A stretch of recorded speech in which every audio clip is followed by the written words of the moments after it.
जर तुमच्याकडे केशरी, पिवळे किंवा पांढरे रेशन कार्ड असेल आणि तुम्ही त्यावरील योजनेचा लाभ घेत असाल तर हा व्हिडिओ तुमच्यासाठी अत्यंत महत्त्वाचा आहे, कारण नुकताच शासनाने या योजनेमध्ये एक मोठा बदल केला आहे आणि याच बदलाविषयीची चर्चा आपण या व्हिडिओमध्ये करणार आहोत।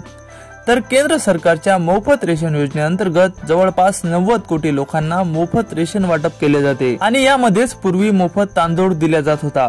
मात्र आता सरकारच्या नवीन निर्णयानुसार मोफत तांदूळ मिळणे बंद होणार आहे। पण यात काळजी करण्यासारखे काही कारण नाही, कारण शासनाने आता तांदूळाऐवजी या 9 गोष्टींचा समावेश केला आहे। या 9 गोष्टींमध्ये डाळी, हरभरा, साखर, मीठ, मोहरीचे तेल, मैदा, सोयाबीन आणि मसाले इत्यादी वस्तूंचा यामध्ये समावेश केला आहे। लोकांचे आरोग्य सुधारण्यासाठी आणि त्यांच्या आहारातील पोषणाची पातळी वाढवण्यासाठी हा निर्णय घेण्याचे सांगण्यात आले आहे आणि यामुळेच लोकांचे जीवनमान सुधारेल अशी आशा आहे।